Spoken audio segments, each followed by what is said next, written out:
Protest कर रहे हैं। जो कुछ लोग हैं यहाँ पर आप देख सकते हैं, पुलिस के साथ यहाँ पर धक्का मुक्की की भी स्थिति आप देख सकते हैं। तो आप देखें यहाँ पर जो है पुलिस जिस तरीके से यहाँ पर जो है गेट के अंदर जो है बंद करने की यहाँ पर जो है कोशिश हो रही है। जो प्रोटेस्टर्स हैं उनको आप देख सकते हैं यहाँ पर जो है गेट के अंदर बंद करने की कोशिश की जा रही है और पुलिस के साथ जो है यहाँ पर संघर्ष हो रहा है।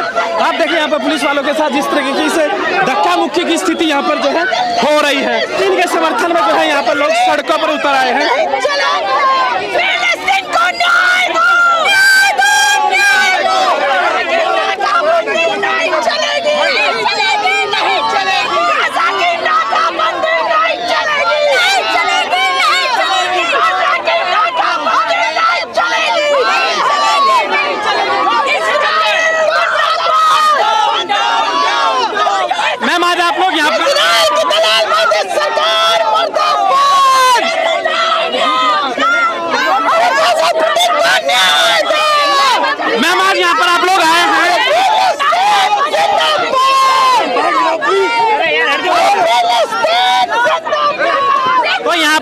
देख सकते हैं दिल्ली में जो है प्रोटेस्टर्स जो है उनके साथ यहाँ पर जिस तरीके से देखा जा रहा है पुलिस के लोग हैं और फिलिस्तीन के समर्थन में लोग यहाँ पर आए हुए हैं।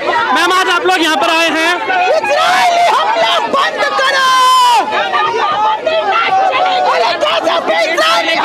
बंद करो। ये दिखाता है भारत सरकार किस तरह से आतंकी इजराइल के साथ खड़ी हुई है।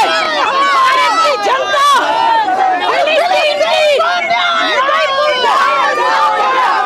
मेरे साथ जो है नया है उनसे बातचीत करते हैं। आइए बैनर के साथ आइए। हमला डाउन डाउन। देखिए यहाँ पर जो है फिलिस्तीनी समर्थन में लोग प्रोटेस्ट कर रहे हैं, उनको जो है पुलिस किस तरीके से यहाँ से लेकर जा रही है। तो यहाँ पर देखिए समर्थन में लोग बंद करो। सर क्या कहेंगे आप, क्या कहेंगे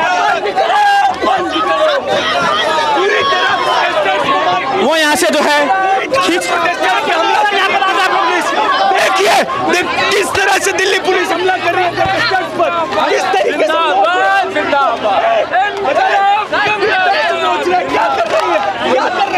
कर रही है, क्या कर रहे हैं, क्या कर रहे हैं,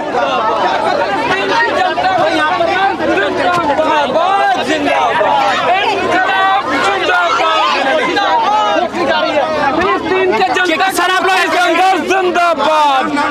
आशीष नाम है मेरा, नौजवान भारत सभा से हूँ। ये प्रोटेस्ट है इजराइल के द्वारा इजराइल फिलिस्तीन की न्यायपसंद जनता के साथ है। हम मांग करते हैं फिलिस्तीन की जो सेज की हुई है, घेराबंदी की हुई है, हम उसका विरोध करते हैं। भारत की न्यायपसंद जनता, भारत के लोग आज फिलिस्तीन के साथ खड़े हैं। सरकार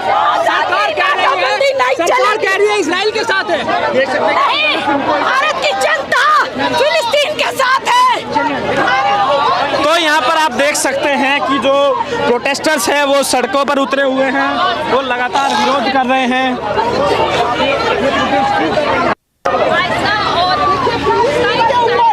इजराइल का जो हमला है, हम देख रहे हैं कि इजराइल के प्रधानमंत्री ने कहा है कि 10 लाख फिलिस्तीनी गाजा पट्टी छोड़ दे।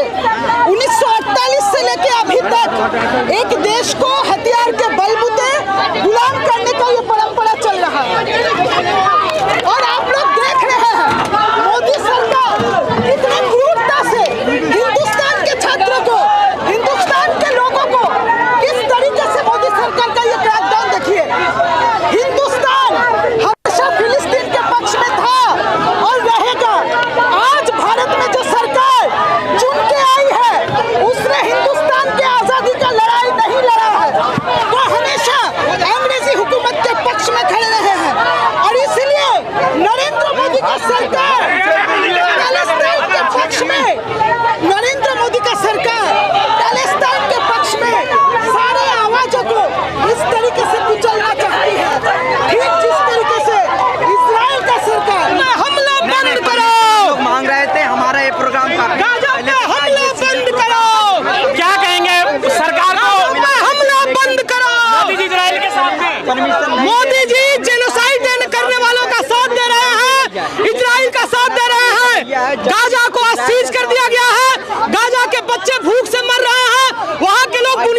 शर्मनाक है।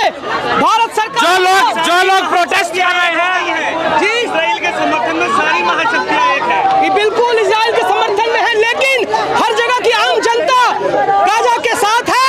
आप देख लीजिए, चाहे टेक्सास हो, इंग्लैंड हो, अमेरिका हो, तमाम देशों में, नीदरलैंड में तमाम लोग सड़कों पे उतरे हुए हैं गाजा के पक्ष में।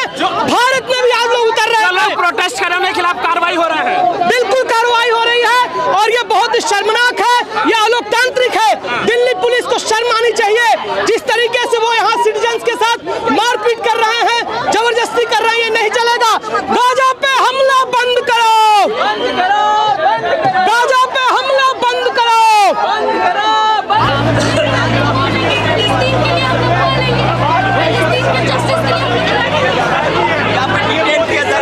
बर्बर तरीके से हमारे साथ सरकार का जो स्टैंड है वो इजराइल के साथ है। सरकार गद्दारी कर रही है इससे पहले कि सरकार खुल करके अंतर्राष्ट्रीय दिखाया है। आज पैलेस्टीन के इजराइल के नाम पर जिस तरीके से एंटी मुस्लिम नफरत हमारे देश में फैलाई जा रही है, जिस तरीके से एंटी डेमोक्रेटिक डायलॉग हमारे देश में हो रहा है, तभी तो इसीलिए तो पैलेस्टीन के नाम पर देश के मुसलमानों के खिलाफ नफरत घोलने का काम आज बीजेपी आरएसएस का आईटी सेल कर रहा है। आज हम देख रहे हैं, आप देखिए इनके ट्विटर ट्रेंड्स देखिए। भारत की जनता को, फिलिस्तीन की आम जनता को, इजराइल की आम जनता को फायदा नहीं है।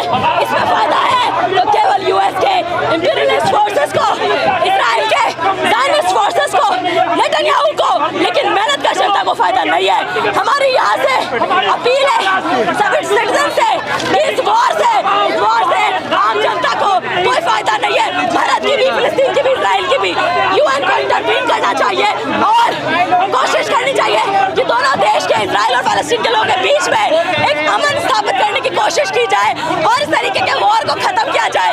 इससे केवल और केवल वर्ल्ड इकोनॉमी और ज्यादा रिसेशन में जाएगी और फायदा केवल और केवल यूएस इंपीरियलिज्म को। देखिए, मोदी जी उस कट्टरपंथ की धारा को, उस साम्राज्यवाद की धारा के समर्थन में दिखाई पड़ते हैं, जहाँ पर उनको भारत की जनता से, इजराइल की मेहनत का जनता से, पैलेस्टीन की मेहनत का जनता से कोई मतलब नहीं है। आज लाखों लाख संख्या में सारे मानवाधिकारों का हनन करते हुए पैलेस्टीन के लोगों पर हमला हो रहा है, उनका इकोनॉमिक ब्लॉकेट हुआ है। वो एक ऐसी फिलिस्तीन के लोग, वो लोग हैं जो एक ओपन एयर प्रिजन में रह रहे थे कई सालों से। मैम, हमास को लेकर क्या कहेंगे? हमास को आज जिसको एक आतंकी हमला बताया जा रहा है व्यापक डिस्कोर्स में, वो पैलेस्टाइन की जो दबी हुई शोषित जनता है, उसका कई दशकों का आक्रोश है। आप किसी जनता को सालों साल, दशकों दशक दबा कर रखेंगे तो क्या वो हम वापस बोलेगी नहीं? क्या वो चुप हो जाएगी? तो वही एक डेस्परेट हताश अटेम्प्ट के तौर पर हमास के अटैक को देखा जाना चाहिए। यहाँ पर ये नहीं देखा जा रहा है कि किस तरीके से पैलेस्टीन की बेकसूर जनता को आए दिन इकोनॉमिक ब्लॉकेट करके, फूड, वाटर सब कुछ ब्लॉक करके उनको मारा जा रहा है लाखों की संख्या में। 10-11 लाख लोगों को मारने के लिए, 2-3 लाख लोगों को मारने के लिए, खत्म करने के लिए 11 लाख लोग लगे हुए हैं। यूएस की पूरी नेवी फ्लीट वहाँ पर बैठी हुई है और इजराइल के कंधे पर बंदूक रख के यूएस गोली चला रहा है। ये बात देखिए, हम ये जानते हैं कि सभी देशों में, इजराइल हो, पैलेस्टीन हो, यूएस हो, इंडिया हो, डेमोक्रेटिक वॉइसेस पर हमला करना इन सरकारों का पुराना ट्रेंड है। लेकिन इस इतिहास में जनता वापस हमला करती है। जनता अपनी आवाज के साथ, अपनी ताकत के साथ, दोगुना ताकत के साथ वापस आती है और अपना अधिकार जीत कर जाती है। मैम, लोग सोशल मीडिया पर इजराइल के समर्थन में चला रहे हैं। देखिए, इजराइल के समर्थन में इसलिए चला रहे हैं क्योंकि उनको केवल और केवल लोगों के बीच में हेट की राजनीति, बंटवारे की राजनीति से फायदा है। उन्हें इससे फायदा नहीं है कि भारत की मेहनत कर जनता को इस वॉर से कोई फायदा नहीं है।